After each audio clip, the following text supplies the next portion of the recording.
Hey, what's up, folks? March 17th, 2016, St. Patrick's Day. I kind of wanted to talk about this tomorrow. I had the radio show, do a video on that, but we'll do the flash alert right now and just come up with something different for the radio show. Last night, Kevin Durant was in Boston. The Oklahoma City Thunder just crushed the Celtics. The poor showing by my Celtics. But there were the chants of we are coming to Boston. The fans were chanting to Kevin Durant there. Obviously, Kevin Durant is going to be a free agent in the offseason. Now, a lot to go into with this. Will Kevin Durant sign with the Celtics? We'll have to see. He certainly gave indication that it's interesting to him. I've been hearing rumors about it all season. Now it's starting to pick up, especially with him being in Boston for this game. There's always been the discussion of free agents just don't come to Boston, and the cold weather people make that to be one of the biggest issues. You know, free agents go to New York. I get guys want to play in warm weather, but you know, you're a you're a multi-million-dollar athlete. You can live with being cold a couple months out of the year. So I don't ever buy that. There's also the talk of the high taxes in Massachusetts. That certainly would deter a lot of guys from coming.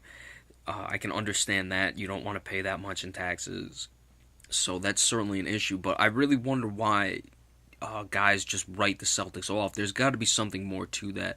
Whether it's Danny Ainge, some guys maybe don't want to come play for him. I don't know if that's the case. It had always been, the situation before Danny Ainge was the president of basketball operations for the Celtics to begin with. So it's very interesting. And I'd like to see if the Celtics are able to get a guy. They overpaid for an Amir Johnson this year. They gave him $12 million. Hopefully they won't re-up Amir Johnson. They'll let him walk to clear up even more cap space.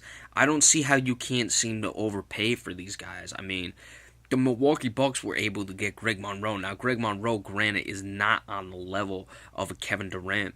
But are you going to tell me Milwaukee isn't a cold city? Milwaukee is certainly nowhere near the media atmosphere that the Celtics are in Boston. I mean, Boston at least is a major market. The Celtics are one of the storied franchises, so marketing shouldn't be the biggest issue, especially a guy like Kevin Durant, who already built his brand in Oklahoma City. So Boston, while it's not the big, it's not New York, it's not Los Angeles, it's not Chicago, it's also not Orlando we're talking about here, apart from the cold weather, warm weather situation. But it's also not Milwaukee, it's also not Indianapolis, it's also not Detroit, all cold weather cities. It's a much bigger media market than that. So I would be interested to see what the Celtics can do. I would, if you're going to pay Amir Johnson probably three times what Amir Johnson should make, Amir Johnson's making $12 million. I'm not sure I would pay Amir Johnson $4 million. I think you can overpay for Kevin Durant. Maybe give him a 2-year deal at, say, 50 million, 25 million per year. He's only there for 2 years.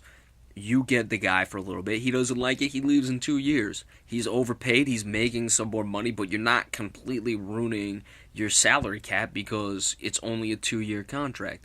Maybe something like that could be done. I don't know, but I'd like to see the Celtics certainly go for it. We didn't see them go for it at the trade deadline. I didn't have the biggest problem with that, with what they did. I thought, had they done it, it would have been great. Had they not done it, it would have been either way. But I really think the Celtics, it's time for them to get aggressive.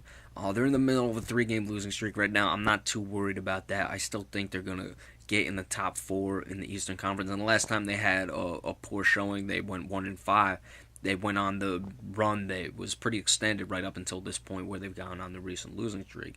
So I wouldn't be too concerned even if they sputter for a little bit. They have about 10 games left. They get rolling right into the playoffs. But that's a different story for a different day.